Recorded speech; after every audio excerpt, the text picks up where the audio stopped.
What's up mga kahenyo? My name is Rodel at gumagawa po ako ng mga samut-saring tips and advice about study tips and vlog tutorials.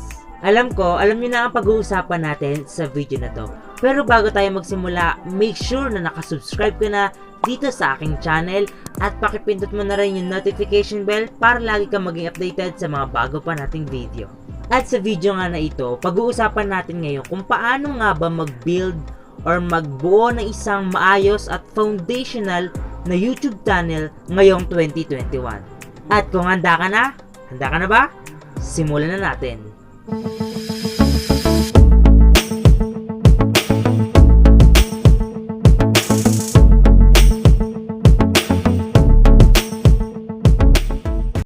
Number 1, start now your YouTube channel.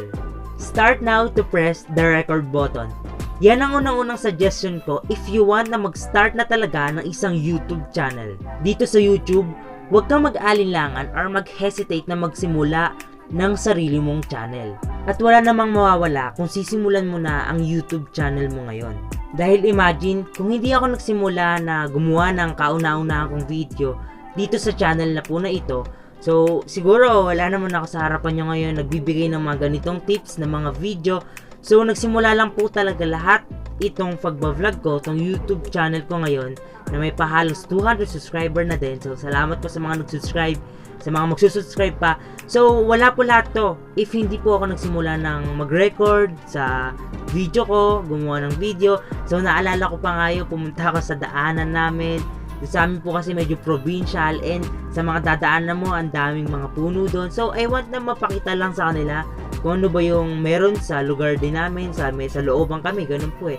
So, blinag ko po yun and, diba? Wala nang manawala sa akin. And, biruin nyo po, mayroon po ngayon mga nagsusubscribe sa akin, may mga nagko-comment, may mga nagsusupport, and also may mga views pa din po talaga na may mga nanonood po talaga sa YouTube channel ko. Dahil nakita ko po, hindi naman po talaga natin kailangan na dapat handang-handa na tayo. Dapat pagka sumabak tayo sa YouTube or pag nag-vlog tayo is marunong na tayo, alam na natin kagad lahat-lahat. So yun, sinasabi ko po sa inyo, huwag nyo hintayin yung araw na magiging handa kayo. Dahil sa pagbablog po talagang process talaga, dadaan po talaga tayo sa process. Doon po unti-unting mag-grow talaga yung channel natin. So wag po tayong maging inipin at mahalaga po talaga na simulan lang po natin. Wag po nating hintayin na I want to be ready muna eh. So bibili muna ako ng magandang camera. So Kuya Rodel, bibili muna ako ng magandang microphone. Bibili muna ako ng magandang ilaw. So alam niyo po nung nagsimula ako dito sa YouTube, wala po talaga akong halos magandang camera, wala akong tripod, kamay lang talaga. Diba, wala din ako alam sa pag-edit. But, I start po na simulan ng YouTube channel ko. Kasi nga, wala namang mawawala din talaga sa akin. At nakita ko po yung result is unti-unti talaga. Nakita ko din along the process po. If you compare po yung mga ginagawa kong video right now, before nung nag-start po ako, ang laki na po ng difference nila ngayon. Dahil nakita ko po na yung process, along the way po, mag-grow po talaga yung mga ginagawa nating video at ang ating pong YouTube channel. Number 2, find the reason of your YouTube channel. Sa kahit anong ginagawa po natin, nakita ko po na napakahalaga po ng reason kung bakit po natin gagawin yung isang bagay. Katulad po sa pagbablog, kailangan din po ito ng napakadaming dahilan kung bakit po tayo gagawa ng mga video, kung bakit po tayo magbibigay ng mga tips, kung bakit po natin ipapakita yung talent natin sa mga tao. Dahil kapag wala po tayong dahilan at bigla na lang natin itong ipasok, for sure po, maiinip talaga tayo.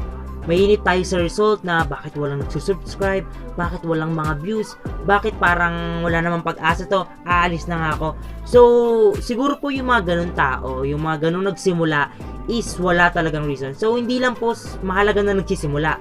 Mahalaga po na nagsisimula ka na may dahilan ka.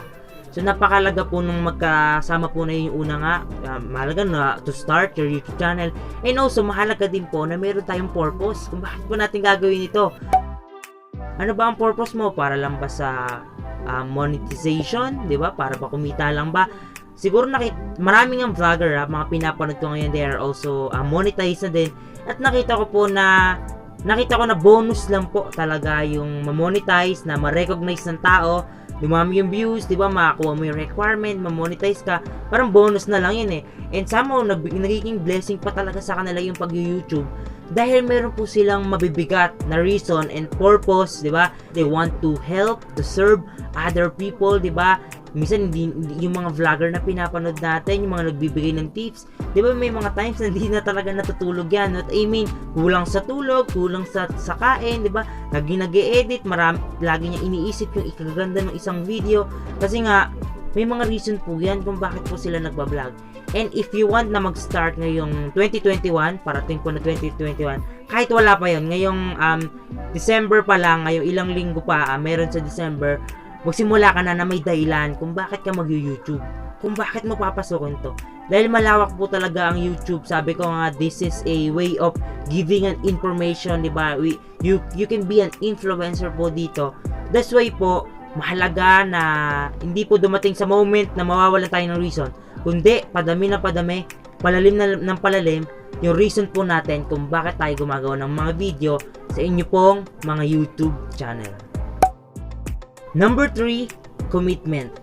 Now, sabi ko nga kanina doon sa intro, if you want po na makabuo ng isang foundational na isang YouTube channel at maayos na YouTube channel, so ito po talaga yung isang attitude or isang way or isang culture na dapat ma-impart sa atin. We need to be committed po sa isang bagay, especially sa pagbablog. Dahil sa pagbablog, talaga pong matitest yung pera natin, yung time natin, yung pasensya natin, yung mind natin sa pag-iisip ng mga content. Lahat po, matitest talaga yan.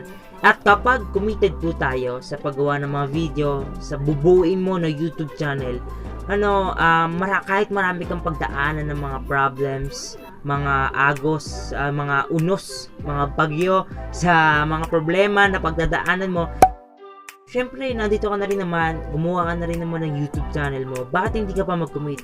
Bakit hindi mo pa ibigay yung best mo, di ba? Alam niyo po, kapag nagko-commit tayo, ito po ang nirealize ko. Magiging consistent po tayo. Commitment will make you consistent po. At sa pagbablog, napakalaga po ng word na consistent. Yung talagang tuloy-tuloy na pag-upload ng mga videos, diba, pagbibigay ng mga information, we're consistent po dito sa paggawa ng mga video. That's why, kahit may mga pagdaanan ka, tuloy-tuloy pa din. Yung mga kilala niyo na famous vlogger, yung mga malalaki na YouTube channel, maraming subscriber, hindi lang po yung dumami ng bigla lang. Ang unang-una niyo pong makikita sa kanilang mga karakteristik, they are so consistent.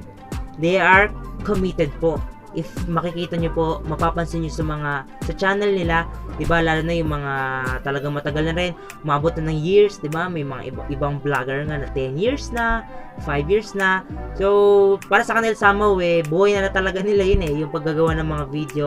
They are so committed na po, and they are so consistent na talaga sa pag-upload ng mga video. Now, if you want na magsimula ngayon, or ikaw ay nag-iisip, ikaw ngayon ay small YouTuber, so it is so important po na maging committed talaga tayo. Ako din, personally, nakita ko to, I need to commit talaga. So, sayang What I mean sa sayang, gumawa ka na lahat, di ba? Gumawa ka na ng mga video, naka 20 videos ka na, saka ka pa ba bibitaw? Saka ka pa ba di magiging committed? Diba? Kahit ano naman, okay lang, may mga times na may mga times talaga natatama din talaga tayo sa paggawa ng mga video, but napakalaga po, we are still committed po sa isang bagay po na gagawin natin. And sa paggawa po ng mga video, sa pagbablog, we need to be committed po. Number 4, do your best in creating good quality and unique contents. Sa pang-apat po na tips na to, as we know po, vlogging or being a vlogger is all about content po. Diba? Ano ba yung laman mo, ano yung meron ka that you can share to others. So this is vlogging parang nagiging systemized So ito po yung parang dating ng vlogging sa YouTube is about content. At sa tip po na ito, gusto ko pong i-share sa inyo na dapat po, if papasukin po natin to, dapat somehow meron ka na talagang content. Mahirap din yung wala ka pang content na gusto mong simulan. So maganda i-visualize mo yan. Ano ba yung gusto ni Lord na gusto mo ipakita sa mga tao, diba? That can glorify God sa mga gagawin mo na video, sa mga gagawin mo na content. Now, speaking of content, napakadami na pong YouTube vlogger. Sobrang dami sa buong mundo, 'di ba? May pang bata, may pang adult, 'di ba? May pang senior, lahat na talaga ng video halos nagawa na or meron nang nakaisip. Siguro meron pa ring mga iba, malay mo ikaw na 'yon, 'di ba? Kaya dapat simulan mo na talaga mag-YouTube ngayon. Pasukin mo na talaga yung pagba-vlog. 'Di ba? Hinihintay ka na nila. So, kung ikaw 'yon, it's a big opportunity po na gawing platform ang YouTube. And sa tingin mo, nag-iisip ka nga ng gusto mo i-content. Sabi ko nga sa inyo, napakadami na ng mga nagba-vlog, napakadami na nakaisip ng content. Now, ano ngayon yung pagkakaiba mo sa kanila if gagawa ka ng sayo? Like for example, ako po, I start to create ng mga videos about vlogging tutorial. So, sobrang dami na talagang nagbibigay ng mga ganitong klase na tips paano magpapagrow yung isang YouTube channel sa mga vlogger. Ang dami ko nga pinapanood na ganun morally mga American vlogger sila. Napakadami nilang subscriber and napakaganda talaga nila gumawa ng mga content. Napaka-unique ng mga content nila. Napaka-parang napaka-international videos talaga. So, hindi talaga pang local lang ganun.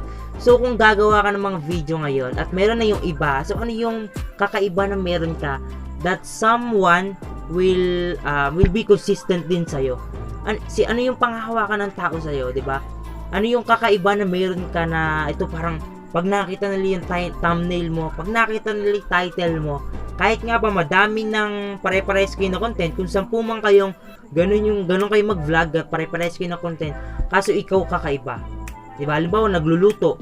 Diba? Anong klaseng nagluluto ba to? Diba? Pwedeng sumasayaw na nagluluto. Kumakanta na nagluluto. Or nagbibigay ng mga advice na nagluluto. Diba? Haluan nyo, diba? Kaya yan, diba? Marami kang may isip pag pinasok nyo talaga yung vlogging. And sa paggawa nga po ng mga video, ng mga quality video, right now po, ang mga tao is naghahanap ng mga unique content. Diba? Napakadami na nang napanood. So, ano pa yung kailangan nilang malaman?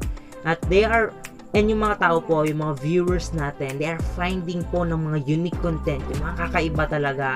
So, kung ikaw kung talaga marami kang tinatago sa sarili mo, marami kang pakulo na sa tingin mo ay magbo-boom, or sa tingin mo talagang magandang content, mga unique, I suggest po simulan nyo na ipakita yan. Show it po dito sa YouTube.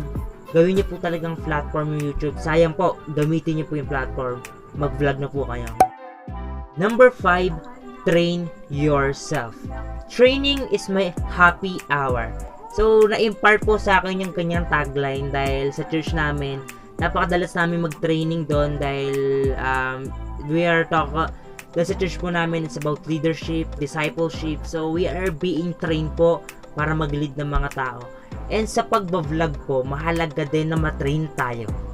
Dahil training is so important po para mag-grind tayo. At minsan mag-grind talaga, mahasa talaga tayo, di ba? Para tayong bato, di ba? Dapat maukit Dapat maukit yung may magandang sculpture sa bato lang. Hindi lang siya basta bato. Hindi ka lang basta isang small YouTuber lang na gato lang mga binibigay mo. Mag-grow ka pa, mas gaganda pa, diba? Hindi ka lang bato, mas mauukit ka pa.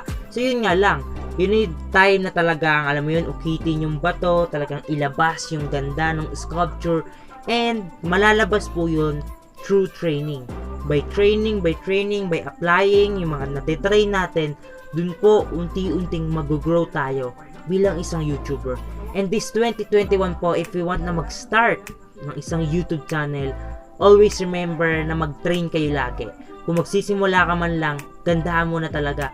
Kung magsisimula ka man lang, galingan mo na. At para maging magaling ka, mag-train ka palagi.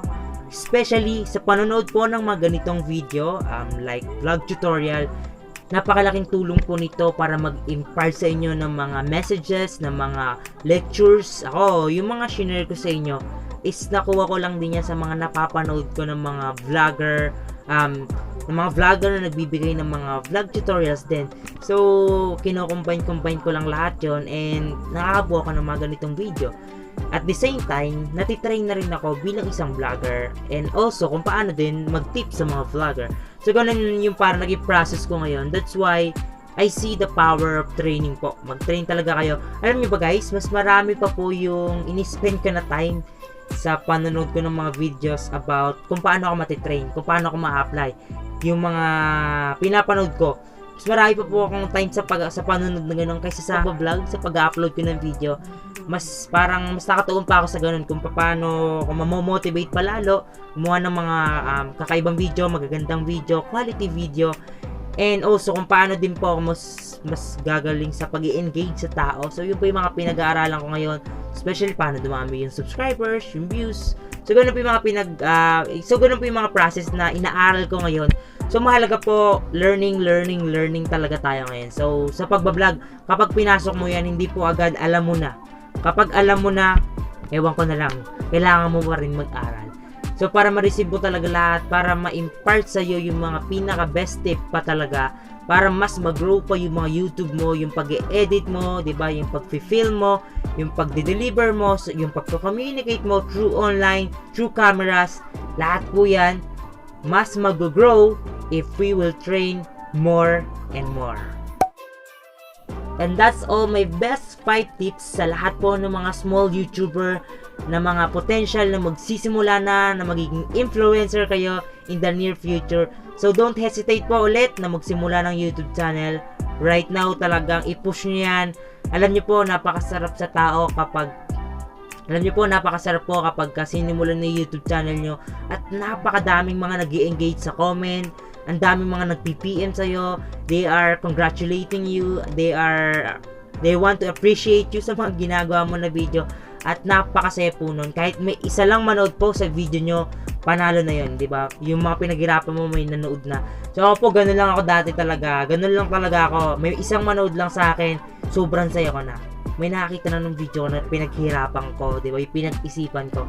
So sa pagbablog po talagang be patient lang po. And sabi ko nga, bonus na lang yung monetization. Darating din tayo doon. Kaya huwag mong kalimutan na mag-subscribe, pindutin yung notification bell para maging updated ka sa mga bago nating video. And syempre, pakipindot na rin yung like button if nagustuhan mo yung video na to. And if you want gumawa ng part 2 pa, so mag-comment lang po kayo down below. At yun lang naman mga KaHenyo, maraming salamat sa panonood. At yun lang naman, muli maraming salamat. See you and God bless.